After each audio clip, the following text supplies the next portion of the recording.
নমস্কার বন্ধুরা, welcome to cricket and football hub. তো বন্ধুরা, এই ভিডিওতে তোমাদের মধ্যে বেশ কয়েকটা গুরুত্বপূর্ণ আপডেট নিয়ে আলোচনা করার আছে, সেহেতু এই ভিডিওটা একটু না স্কিপ করে তোমাদের পুরোটা দেখার অনুরোধ থাকলো। আর তোমরা যারা আমাদের এই চ্যানেলে প্রথমবার এসেছো তারা কিন্তু অবশ্যই ভিডিওতে লাইক দিয়ে চ্যানেলটা সাবস্ক্রাইব করে রেখো, কারণ তুমি কিন্তু এখানে তোমাদের প্রিয় দলের সমস্ত রকম খেলার খবর সবার আগে পেয়ে যাবে। তো চলো আর দেরি না করে আজকের ভিডিওর মেন টপিকগুলো নিয়ে আলোচনা শুরু করা যাক। তো তোমরা জানো, আজ সন্ধ্যে 7টা থেকে অনুষ্ঠিত হতে চলেছে কলকাতা ময়দানে সেই মহারণ, সেই বড় ম্যাচ ডার্বি, যে ডার্বিকে ঘিরে থাকে আপামর বাংলার ফুটবল প্রেমীদের অধীর আগ্রহ। আর সেই অধীর আগ্রহের এবার অবসান ঘটিয়ে আজ আর মাত্র কয়েক ঘন্টা পর মুখোমুখি হতে চলেছে বাংলার দুই ঐতিহাসিক দল নিজেদের সেরা প্রমাণ করার লড়াইয়ে। এই ডার্বির উত্তেজনা যেমন দুই দলের সমর্থকদের মধ্যে দেখা যায়, ঠিক তেমনভাবেই এই উত্তেজনা কিন্তু দুই দলের হেড কোচ থেকে শুরু করে প্লেয়ার এবং দুই দলের কর্মকর্তাদের মধ্যেও সীমাবদ্ধ। ডার্বির আগে দুই দলের সমর্থকদের একে অপরের বিরুদ্ধে খোঁচা মারার কথা আমরা সকলেই দেখে এসেছি বা শুনে এসেছি। তবে প্রতিবারের মতনই এবারেও কিন্তু দুই ক্লাবের কর্মকর্তাদের মুখে শোনা গেল সেই একই খোঁচা মারা কথা। একদিকে ইস্টবেঙ্গল কর্মকর্তা নিতুবাবু তিনি গতকাল বলেন, ইস্টবেঙ্গল মোহনবাগানের বিরুদ্ধে খেলতে নামছে না, ইস্টবেঙ্গল খেলতে নামছে সুপার জায়েন্টের বিরুদ্ধে, কারণ মোহনবাগান ক্লাবের নাকি কোনো অস্তিত্বই নেই। তো বলছি নিতুদা, তাহলে মোহনবাগান ক্লাবের যতক্ষণ অস্তিত্বই নেই, তাহলে যখন সুপার জায়েন্ট চ্যাম্পিয়ন হয় তখন মিষ্টিধারীটা তো সুপার জায়েন্টের অফিসে যাওয়ার কথা, তখন কেন আপনি মিষ্টিধারী মোহনবাগান ক্লাবে পাঠান? তাহলে কি সুপার জায়েন্টের অফিসে আপনাকে সিকিউরিটিরা ঢুকতে বাধা দেয়? আর আজ যদি ইস্টবেঙ্গল দল ডার্বিতে জয়লাভ করে, তাহলে কি আপনি ম্যাচের শেষে বলবেন আমরা মোহনবাগানের বিরুদ্ধে জিতিনি, আমরা সুপার জায়েন্টের বিরুদ্ধে জিতেছি? তো এইরকমই কিন্তু কিছু প্রশ্ন আমার তরফ থেকেও রইল নিতুদার কাছে। অপরদিক দিয়ে মোহনবাগান সচিব সিঞ্জয় বোস তিনি বলেন, আমরা চাই ইস্টবেঙ্গল এবার তাদের দুর্দশাটা কাটিয়ে তারা আবারও শক্তিশালী দল হয়ে ময়দানে ফিরুক, কারণ বাংলার ফুটবলকে বাঁচিয়ে রাখার জন্য মোহনবাগানের পাশাপাশি ইস্টবেঙ্গল দলেরও কামব্যাক করার প্রয়োজন আছে। আর গতকাল কিন্তু এইরকমভাবেই একে অপরের বিরুদ্ধে কটাক্ষ করতে শোনা যায় দুই প্রধানের কর্মকর্তাদের মধ্যে। এর পাশাপাশি গতকালের প্রেস কনফারেন্সে দুই দলের হেড কোচদের মুখেও কিন্তু শোনা গেছে একে অপরের বিরুদ্ধে মন্তব্য করতে। গতকাল প্রেস কনফারেন্সে ইস্টবেঙ্গল হেড কোচ অস্কার ব্রুজান তিনি বলেন, মোহনবাগান দেশের অন্যান্য ক্লাবগুলির কাছে একটা বেঞ্চমার্ক, কারণ মোহনবাগান তারা দীর্ঘদিন ধরে সফলতা পেয়ে আসছে, তাই আজকের ম্যাচটা আমাদের জন্য কঠিন একটা ম্যাচ হতে চলেছে। তবে আমি মোহনবাগানের দুর্বলতা জানি, আর সেই দুর্বলতাকে কাজে লাগিয়েই আজ আমরা মোহনবাগানের বিরুদ্ধে জয় তুলে আনতে চাই। অপরদিক দিয়ে আবার Mohun Bagan head coach Jose Malina তিনি বলেন, অস্কার ব্রুজান তিনি ভালো কোচ, তিনি অবশ্যই প্রতিপক্ষকে ভালোভাবে পড়তে জানেন। আমি বলবো না আমার দল নিখুঁত, কারণ আমরাও ভুল করে থাকি, তবে পার্থক্য এটাই, আমাদের দলের দুর্বলতার থেকে আমাদের শক্তিটা বেশি। আর প্রতিপক্ষ যদি আমাদের দুর্বলতা জানে, তাহলে আমিও তো প্রতিপক্ষের দুর্বলতা জানি। তো এই রকমের মন্তব্য গতকাল কিন্তু শোনা গেছে দুই দলের হেড কোচের মুখ থেকে। তো তোমরা জানো, পিতৃবিভাজনের কারণে দেশে ফিরে গেছেন ইস্টবেঙ্গল দলের নতুন বিদেশি মিডফিল্ডার মোহাম্মদ রাশিদ। আর রাশিদের না থাকাটা ইস্টবেঙ্গলের জন্য যেমন একটা ধাক্কা, অপরদিক দিয়ে রাশিদের অনুপস্থিতি মোহনবাগানের জন্য কি অ্যাডভান্টেজ, এই বিষয়ে কোচ হোসে মলিনা তিনি বলেন, রাশিদ নেই তো কি হয়েছে, ওদের বাকি প্লেয়াররা রয়েছে, ওদের কাছেও এখন যেমন 5 জন বিদেশি, ঠিক আমাদের কাছেও তেমন 5 জন বিদেশি রয়েছে। সেহেতু রাশিদ থাকুক বা না থাকুক সেই নিয়ে আমি চিন্তিত নই, আমি নিজের দলকে নিয়ে ভাবতে বেশি পছন্দ করি। তো তোমরা জানো, বিগত কয়েক মরশুম ধরে মোহনবাগান তারা প্রতিটা ডার্বিতেই ইস্টবেঙ্গলের বিরুদ্ধে ডোমিনেট করে জিতে এসেছে। চলতি মরশুম ধরে মোট 3 মরশুম ইস্টবেঙ্গলকে হারানোর স্বাদ পেয়েছেন মোহনবাগান দলের অজি তারকা স্ট্রাইকার জেসন কামিংস।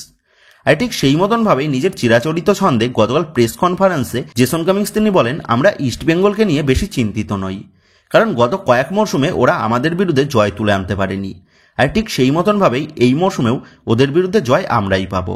তো যাই হোক বন্ধুরা, তোমাদের গতকালই জানিয়ে দিয়েছিলাম ইস্টবেঙ্গল দলের নতুন ভারতীয় ডিফেন্ডার জয় গুপ্তা সে ডার্বির আগেই লাল হলুদ শিবিরে যোগদান করেছে, এবং যেমনটা খবর জয় গুপ্তা সে নিজের চোট কাটিয়ে খেলার মতন পরিস্থিতিতেও আছে।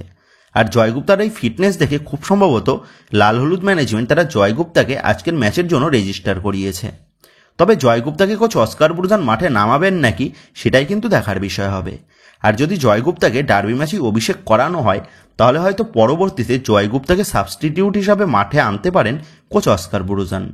আর জয় গুপ্তাকে যোগ করলে ডার্বিতে যে ইস্টবেঙ্গলের ডিফেন্স লাইন বেশ খানিকটা শক্তিশালী হয়ে গেল, সেটার বলার কিন্তু কোনোরকম অপেক্ষাই নেই। একদিকে বড় ম্যাচের শেষ মুহূর্তে এসে রাশিদের না থাকাটা ইস্টবেঙ্গলের জন্য যেমন একটা বড় ধাক্কা হয়েছে, অপরদিক দিয়ে আজকের এই বড় ম্যাচের জন্য অ্যাভেলেবেল থাকছে না মোহনবাগান দলের দুই ভারতীয় আক্রমণ ভাগের প্লেয়ার মনবীর সিং এবং কিয়ান নাসিরি। যেমনটা জানা গেছে, মনবীর সিং এবং কিয়ান নাসিরি এরা দুজনেই আজকের ম্যাচ খেলার মতন পরিস্থিতিতে নেই। সেহেতু মোহনবাগান জার্সিতে একাধিক ডার্বি খেলার অভিজ্ঞতা সম্পন্ন মোহনবাগান দলের ভারতীয় রাইট উইঙ্গার মনবীর সিং এবং ডার্বির হ্যাট্রিক বয় কিয়ান নাসিরি এই দুজনকে আজ কিন্তু হাতে পাচ্ছেন না Mohun Bagan head coach Jose Malina. সেক্ষেত্রে দলের রাইট উইং পজিশনে আজকে কাকে ব্যবহার করেন কোচ হোসে মলিনা সেই দিকে কিন্তু আমাদের নজর থাকবে। কারণ এর আগে দলের ভারতীয় মিডফিল্ডার সাহাল আব্দুল সামাদ এবং দলের তরুণ উইঙ্গার পাসাং দর্জি থামাং এই দুজনকেই দেখা গেছে মোহনবাগান দলের রাইট উইং পজিশন সামলাতে। সেক্ষেত্রে সাহাল আব্দুল সামাদের মতন অভিজ্ঞতা সম্পন্ন প্লেয়ারকে আজকের এই বড় ম্যাচে দলের ডান প্রান্ত সামলানোর জন্য ব্যবহার করা হয়, নাকি দলের তরুণ উইঙ্গার পাসাং দর্জি থামাংয়ের উপর ভরসা রাখেন কোচ হোসে মলিনা সেই দিকেই কিন্তু আমাদের নজর থাকবে। তো যাই হোক, এরপর যদি আজকের এই হাই ভোল্টেজ ডার্বি ম্যাচে সম্ভাব্য একাদশ এবং লাইভ টেলিকাস্টের বিষয়ে কথা বলা যায়, তো তোমরা জানো ডুরান্ডের প্রতিটা ম্যাচগুলো টিভিতে এবং মোবাইল সনেট স্পোর্টস 10 চ্যানেলে একদম সম্পূর্ণ বিনামূল্যেই দেখানো হচ্ছে। তবে অনেকের কাছেই জিও সিম অ্যাভেলেবেল না থাকায় অনেক সমর্থকদেরই কিন্তু এই ডুরান্ডের ম্যাচগুলি দেখতে সমস্যা হচ্ছে।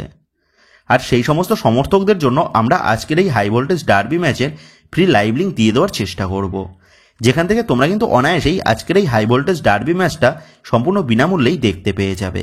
এবং আমাদের দেওয়া ফ্রি লাইভ লিঙ্ক দিয়ে তোমরা যারা যারা খেলা দেখতে চাইছো কিন্তু এখনও পর্যন্ত আমাদের এই চ্যানেলটাকে সাবস্ক্রাইব করনি, তারা আর দেরি না করে অবশ্যই আমাদের চ্যানেলটাকে সাবস্ক্রাইব করে নিও।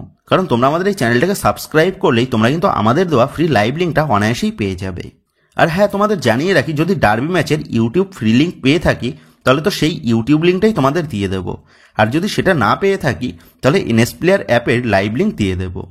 সো তোমাদের যাদের যাদের কাছে এনএস প্লেয়ার অ্যাপটা নেই তারা এই ভিডিওর পিন কমেন্ট থেকে এনএস প্লেয়ার অ্যাপটা ডাউনলোড করে নিও। আর আজকের দেওয়া লাইভ লিঙ্কটা তোমরা কপি করে ওই এনএস প্লেয়ার সেকেন্ড অপশানে ক্লিক করে রিপ্রোডিউসার অপশানটা ক্লিক করলেই তোমরা কিন্তু আজকের এই বড় ম্যাচের লাইভ টেলিকাস্টটা সম্পূর্ণ বিনামূল্যেই দেখতে পেয়ে যাবে। সো আর দেরি না করে যারা এখনও পর্যন্ত আমাদের চ্যানেলটাকে সাবস্ক্রাইব করনি তারা অবশ্যই আমাদের এই চ্যানেলটাকে সাবস্ক্রাইব করে নিও আজকের এই বড় ম্যাচটা ফ্রিতে দেখার পাশাপাশি ভারতীয় ফুটবল এবং ভারতীয় ক্লাব ফুটবল রিলেটেড সমস্ত রকম লেটেস্ট আপডেটগুলো সবার আগে পেতে। এবং অবশ্যই তোমরা এই ভিডিওর পিন কমেন্ট থেকে এনএস প্লেয়ার অ্যাপটা ডাউনলোড করে নিও যাদের যাদের কাছে এনএস প্লেয়ার অ্যাপটা নেই। তো যাই হোক, এবার যদি আজকের এই বড় ম্যাচের জন্য দুই দলের সম্ভাব্য একাদশ কেমন হতে পারে সেই নিয়ে কথা বলা যায়। সো সর্বপ্রথম যদি ইস্টবেঙ্গলের লাইন আপ নিয়ে কথা বলা যায়, সেক্ষেত্রে শেষ মুহূর্তে এসে মোহাম্মদ রাশিদের ছিটকে যাওয়াতে দলের পরিকল্পনায় কিন্তু বেশ খানিকটা ধাক্কা খেতে হয়েছে কোচ অস্কার ব্রুজানকে। কারণ এতদিন পর্যন্ত কিন্তু মোহাম্মদ রাশিদকে পরিকল্পনায় রেখেই ডার্বি জয়ের ছক কষছিলেন কোচ অস্কার ব্রুজান, যার ফলে কোচ অস্কার ব্রুজানের কাছে আজ কিন্তু একটা বড় চ্যালেঞ্জ থাকবে শেষ মুহূর্তে এসে দলের পরিকল্পনা বদলে তিনি কিভাবে ডার্বি ম্যাচ থেকে বাজিমাত করেন। সো এই ম্যাচের জন্য কোচ অস্কার ব্রুজান তিনি কিন্তু 4-2-3-1 এই ফরমেশনেই দল সাজাতে চলেছেন, যেখানে দলের গোলপোস্টের নিচে দেখা যাবে গিলকে। দলের 4 ডিফেন্সের লেফট ব্যাক পজিশনে দেখা যাবে লালচং নোঙ্গাকে এবং রাইট ব্যাক পজিশনে দেখা যাবে মোহাম্মদ রাকিবকে। আর জোড়া সেন্টার ব্যাক হিসাবে দেখা যাবে আনোয়ার আলীর সাথে কেভিন সিভিল্লেকে। দলের 2 মিডফিল্ড পজিশনে দেখা যাবে মিগুয়েলের সাথে সৌভিক চক্রবর্তীকে।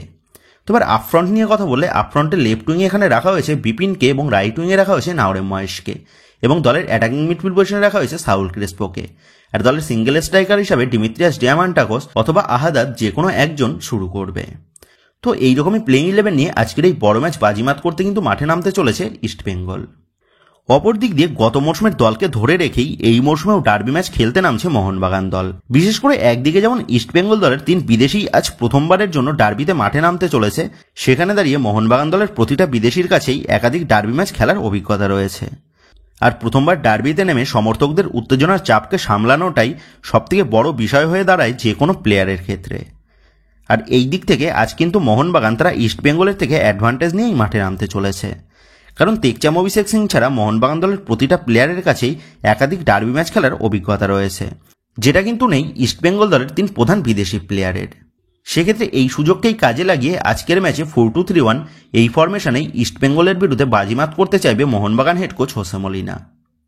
আর এই ফরমেশনে মোহনবাগান দলের গোলপোস্টের নিচে দেখা যাবে বিশাল কায়েতকে। দলের 4 ডিফেন্সের লেফট ব্যাক পজিশনে দেখা যাবে তেকচাম অভিষেক সিংকে এবং রাইট ব্যাক পজিশনে দেখা যাবে আশিস রায়কে। আর দলের জোড়া সেন্টার ব্যাক হিসাবে অবশ্যই শুরু করবে মোহনবাগান দলের 2 বিদেশি ডিফেন্ডার টম অ্যালড্রেডের সাথে অ্যালবার্টো রড্রিগেজ। দলের মিডফিল্ডের 2 ডিফেন্সিভ মিডফিল্ড এবং সিডিএম পজিশনে দেখা যেতে চলেছে আপুইয়ার সাথে দীপক টাংরিকে। তো আমার মতে আজকের ম্যাচে শুরুর থেকে কিন্তু দীপক টাংরিকেই দেখা যেতে পারে, কারণ ইস্টবেঙ্গল দলের মিডফিল্ডটা যেহেতু বেশ খানিকটা শক্তিশালী, সেই কারণে ইস্টবেঙ্গলের অ্যাটাককে আটকে রাখার জন্য ডিস্ট্রাকটিভ মিডফিল্ডার হিসেবে দীপক টাংরিকে কিন্তু ইউজ করতে পারেন কোচ হোসে মলিনা। তবে এখানে দীপক টাংরির পরিবর্তে অনিরুদ্ধ থাপাকেও ব্যবহার করা যেতে পারে। সেক্ষেত্রে আজকের এই হাই ভোল্টেজ ম্যাচে আপুইয়ার সাথে দীপক টাংরি নাকি অনিরুদ্ধ থাপা কাদের জুটি বেঁধে শুরু করেন কোচ হোসে মলিনা, সেটাই কিন্তু দেখার বিষয় হবে। তো যাই হোক, এবার আপফ্রন্ট নিয়ে কথা বললে আপফ্রন্টে লেফট উইংয়ে দেখা যাবে লিস্টন কোলাসোকে এবং রাইট উইংয়ে এখানে রাখছি সাহাল আব্দুল সামাদকে। কারণ সাহাল আব্দুল সামাদের কাছে যেহেতু বড় ম্যাচ খেলার অভিজ্ঞতা রয়েছে, সেহেতু আজকের ম্যাচে সাহাল আব্দুল সামাদ কিন্তু উপযুক্ত রিপ্লেসমেন্ট হবে মানবীর সিংয়ের। আর দলের অ্যাটাকিং মিডফিল্ড পজিশনে দেখা যাবে জেসন কামিংসকে। আর এখানে জেসন কামিংস এবং সাহাল আব্দুল সামাদ এরা কিন্তু নিজেদের জায়গাটা পরিবর্তন করেও খেলতে পারবে। আর দলের স্ট্রাইকার হিসেবে দেখা যাবে জেমি ম্যাকলারেনকে। আর বিগত কয়েক মরশুমে ডার্বি ম্যাচের হিরো সেই ডিমিত্রি পেট্রাটস, তাকেও কিন্তু আজ মাঠে দেখা যেতে চলেছে। আর খুব সম্ভবত ডিমিত্রি পেট্রাটসের চিরাচরিত ছন্দ তথা সেই গেম চেঞ্জার হিসাবেই আজ কিন্তু ব্যবহার করতে চলেছে কোচ হোসে মলিনা। তো এইরকমই প্লেইং 11 নিয়ে আজ কিন্তু ইস্টবেঙ্গল বধের উদ্দেশ্যে মাঠে নামতে চলেছে মোহনবাগান দল। তো বন্ধুরা, তোমরা কমেন্ট করে জানিও আজকের ম্যাচের ফলাফল কি হতে পারে বলে তোমার মনে হচ্ছে, এবং দুই দলের কোন কোন প্লেয়ার গোল করতে পারে বলে তোমার মনে হয়, এই বিষয়েও তোমাদের মতামতটা অবশ্যই নিচে কমেন্ট করে জানিয়ে দিও। তো বন্ধুরা, এই ভিডিওতে এই আপডেট কটা নিয়েই তোমাদের মধ্যে আলোচনা করার ছিল। তো আশা করি ভিডিওটা তোমাদের ভালো লেগেছে। তো যদি ভিডিওটা ভালো লেগে থাকে তাহলে ভিডিওতে লাইক দিয়ে চ্যানেল সাবস্ক্রাইব করে পাশে থাকা বেল আইকনটা অবশ্যই প্রেস করে দিও। আর তোমরা যারা এখনো পর্যন্ত আমাদের সোশ্যাল মিডিয়া পেজের সাথে যুক্ত হওনি, তারা অবশ্যই নিচে ডেসক্রিপশন বক্সের লিঙ্ক থেকে আমাদের সোশ্যাল মিডিয়া পেজের সাথে যুক্ত হয়ে যেতে পারো। কারণ এখন কিন্তু সমস্ত রকমের লেটেস্ট আপডেটগুলো সবার আগে আমাদের সোশ্যাল মিডিয়া পেজেই পোস্ট করা হয়। আর তোমরা এখন ফেসবুক এবং ইনস্টাগ্রামে গিয়ে তোমরা আমাদের এই চ্যানেলের নাম লিখে সার্চ করলেও তোমরা কিন্তু আমাদের ফেসবুক এবং ইনস্টাগ্রাম পেজটাও খুঁজে পেয়ে যাবে। সেক্ষেত্রে তোমার প্রিয় দলের সমস্ত রকমের লেটেস্ট আপডেটগুলো সবার আগে জানার জন্য এবং আমার সাথে সরাসরি যে কোনো বিষয়ে কথা বলার জন্য তোমরা অবশ্যই মনে করো আমাদের সোশ্যাল মিডিয়া পেজের সাথে যুক্ত হয়ে যেও। তো বন্ধুরা, এই ভিডিওটা এটুকুই ছিল। তো আসি বন্ধুরা, দেখা হচ্ছে পরের ভিডিওতে।